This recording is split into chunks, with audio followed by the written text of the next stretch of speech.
Hello and welcome everybody. My name is Severin and today we're going to speak about the full moon in Aquarius happening on the 23rd of July 2021. And if you are living in Europe, then this happens for you in the early morning hours of July 24th. So I'm not surprised if you're actually tired right now watching this video, and if you're perhaps feeling a little bit overwhelmed or slightly dying.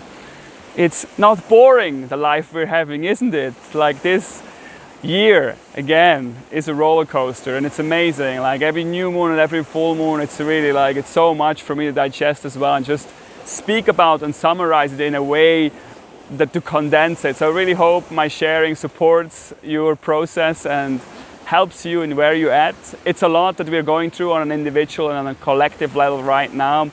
And I would like to express a little bit what's happening in my view or from my viewpoint. So first of all, I have to say this year, entire 2021, and I've said that before, is under the influence of Saturn squaring Uranus.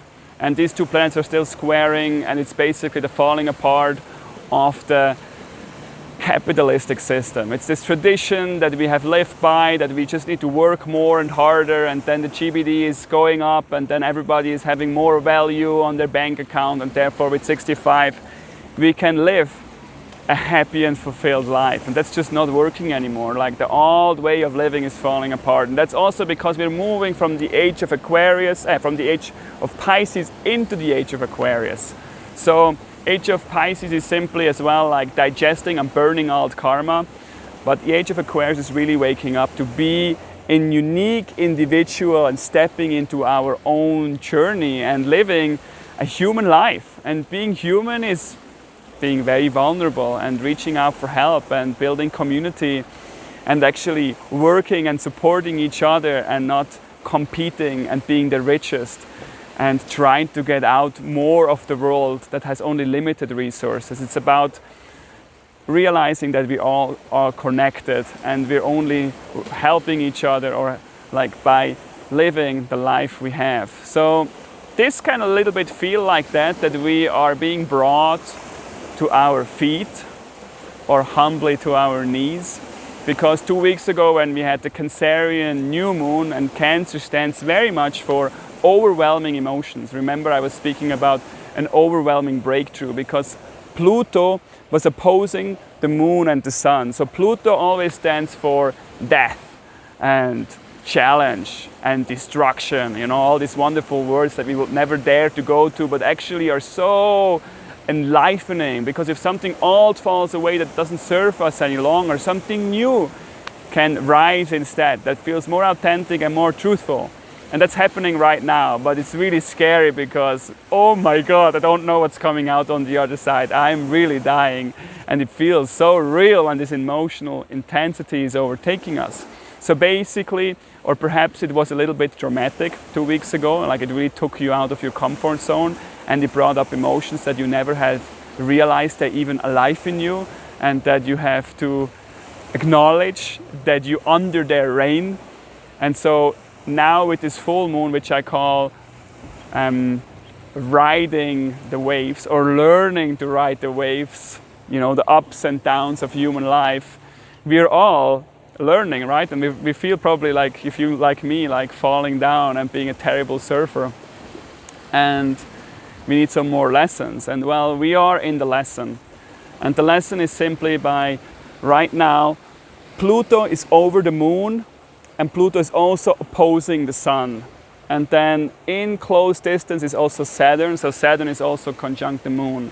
So basically, when we have Saturn right now over, or like when we have Pluto over the moon in Aquarius, then that has a lot to do with shadow work, with trauma work. So if you don't like me saying these words and you perhaps are triggered, then you are more than welcome to turn off the video. But I also would say, actually, if you're triggered, then maybe this is an invitation to see what I have to say, and maybe it's enriching. I'm definitely not a trauma expert, but I can say I have been dying in the last few weeks, and I'm definitely realizing that I have to do my trauma work and my shadow work, and that's what we are going through individually, because that is really where the catalysm or the push is coming from to change, to be that change that the world is actually moving through. So we all are pushed into that, and some are trying to escape. We all, of course, have coping mechanisms that we are trying to run away from uncomfortable and so-called negative feelings. But actually, shadow work or trauma is to turn towards what we find negative or uncomfortable, because there is nothing like a negative emotion. It's only the reaction we are having towards it that is negative, and therefore the emotion cannot flow, cannot be in motion anymore, and therefore we are stuck. We are becoming very tense and terrified, and we are running away from actually the very source that wants to be looked at, that wants to be acknowledged, and that wants to be allowed to be part of the whole human range of diversity of emotion. And when we speak about trauma, then it's simply when the body was stuck in a fight or flight or freeze situation. So we could also say when we were a child, which we all were, right? Which means or implies that all of us have some degree of trauma. We were left alone with an overwhelming amount of emotion that we couldn't process, and that stuck in our body or in our nervous system. And because we are not just animals that can just shake it off, you know, and animals have a fight that just shake it off, like we are so intelligent that we are stuck in our brain, and we carry that stuck emotion then on a physical level around with us for years or not decades or generation. And so this generational energy that's stuck is right now coming to the surface. So we have Neptune sextiling the Moon and Pluto, and we have also it trining the Sun, which is really an amazing opportunity. Jupiter is also there in Pisces to bring up old karma from the surface and bring compassion, acceptance and allowance in that domain. And of course, this is really helpful if you have some sort of spiritual practice, if you have some sort of information understanding that from that before. But really, guys, like I have a big background of 10 years of practicing, and in the moments where I have felt and still feeling these overwhelming emotions, like there's nothing I can remember, no concept, no story. The emotions just takes me, and I'm falling apart, and it's so scary, it is so real. And I'm really thinking, I am that shame, I am that fear, I am that anger, I am that violence and hate, I am this sadness and depression.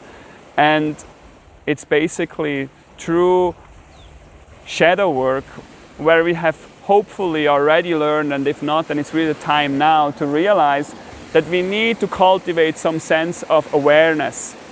But then the awareness where we are acknowledging that we are not just our emotions and our feelings and our sensations gives us the capacity to find kind of a safety. But with that awareness then we have to then go into the underworld where Pluto reigns, where death is all present, where your personality actually is nothing that you can hold to, it's just impermanence and the belief system in itself. And it has to fall apart. And when that's happening through shadow work right now, then it's really where we can feel that we are falling apart. So Pluto is destroying our emotions, the moon. Pluto is coming over the moon and makes us fall apart.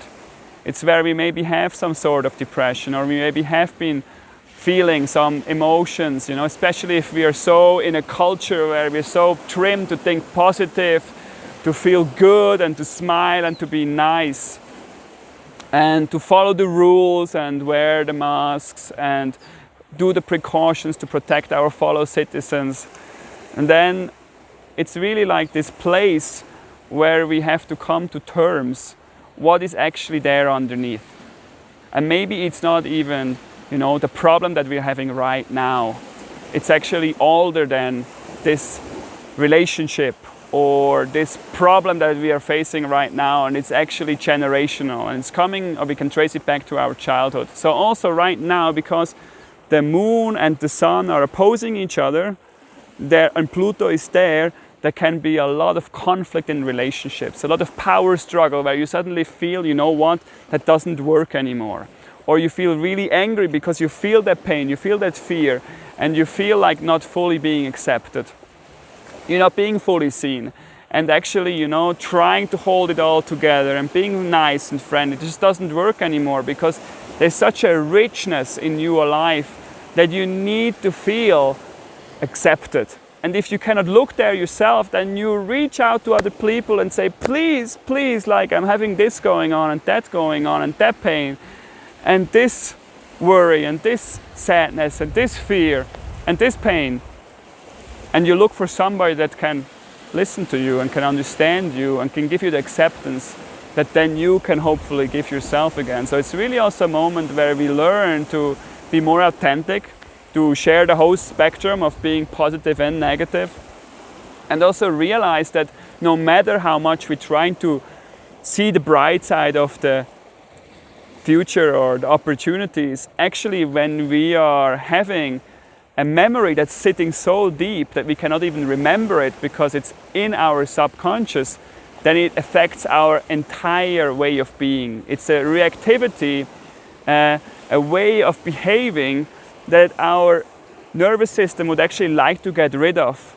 And it creates new ways in life. It creates new symptoms or like new situations that we actually have been living out in our childhood. So it's almost like you attracting, you know, a violent partner or an emotional absent person or a person that is very narcissistic or that cannot listen to you, in order that you can adapt to that situation that you couldn't when you were a child and you can respond in a more healthy way. So it's really the moment where it's not about fighting with each other, but hopefully recognizing that what's coming out right now is much older than you and you need to deal with yourself. So it's not about, and that's exactly the same as Saturn squaring Uranus, it's not about holding on to your parents or your partner or to your friends or to the system, the environment, and trying it to change to what's familiar to you that you can deal with it again. It's actually allowing to fall apart. So the scary thing is when the emotions is overwhelming, we normally we numb the emotion or we merge with it. But if we have enough awareness, then we're simply tending towards the emotion, whatever the emotion is. There is no negative or positive, and we're looking towards it.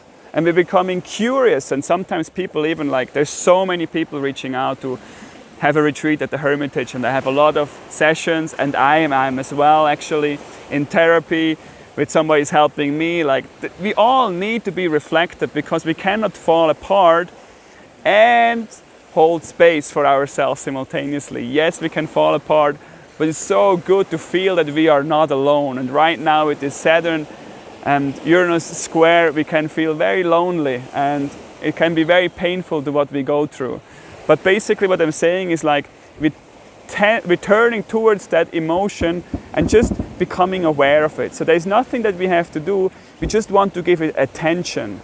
And it's almost like rather than trying to understand it, rather than trying to fix it or trying to do something with it, we're coming back to that gentle and caring and compassionate. It's almost like we're rocking like an old part of ourselves that never had gotten the attention because it was too young, it was left alone. And now we have the opportunity of just gently stroking it and just feeling almost into it and acknowledging it and being available to actually sit together in one room without that something has to happen. And the longer you can do that, and ideally in a supported, you know, or in a safe and comfortable surrounding, which is hard these days because the world is falling apart. That's why retreat centers and family are just a tribe that you feel that you can be yourself, even though you don't know anymore who the heck you are, that you can actually go through this amazing opportunity of really bringing up such old patterns that we are working through. Like recently, and Mayan elder told me, Severin, what you're dealing now with is 17 generations old. And I just hope it's true and I can flush that through and I can move it, but I can only tell you it feels so humbling and fragile.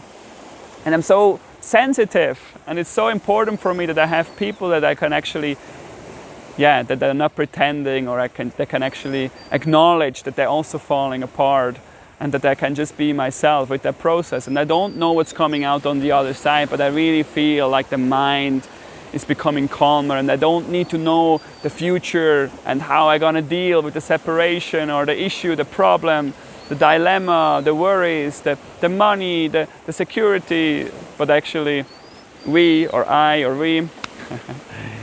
can become more to a place where we just becoming more present, and we're tending more to what's alive. And for a lot of people, they feel a particular place, like the shoulders, the neck, or the chest, or the gut, like somewhere that energy is stored, somewhere that pain is lying, somewhere that contraction is coming to the surface.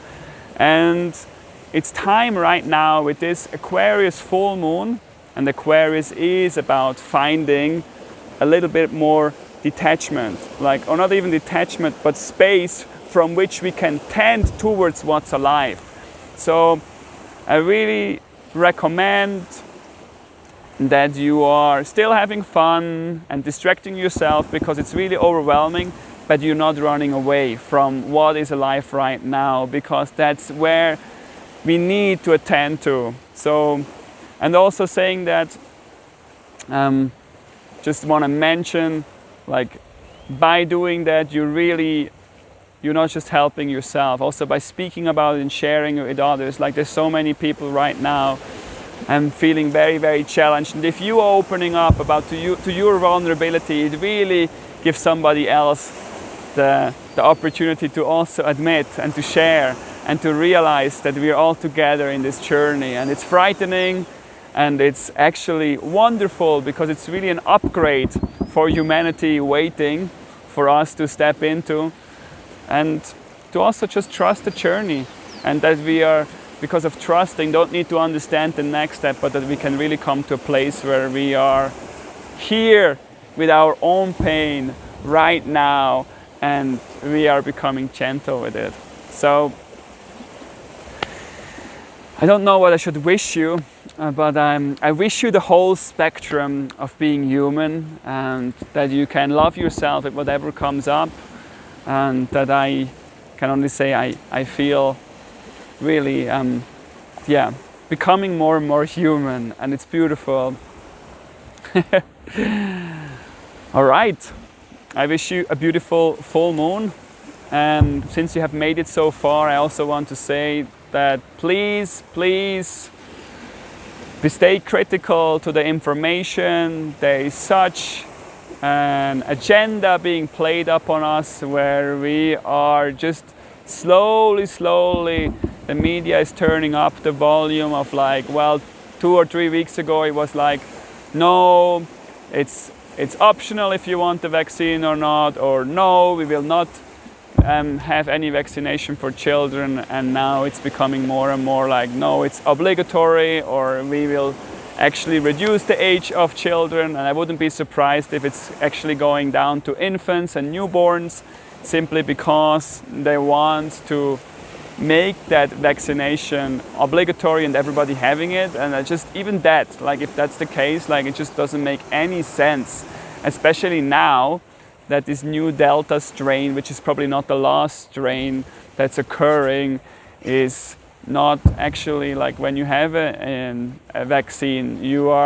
it's not helpful for that strain. So another strain will come, and you need a booster, and it's just if you think critically, it just doesn't make sense. Why would you take that? Just because, and that is what my father said, it's not because it makes sense, it's simply the pressure. The social pressure becomes so strong.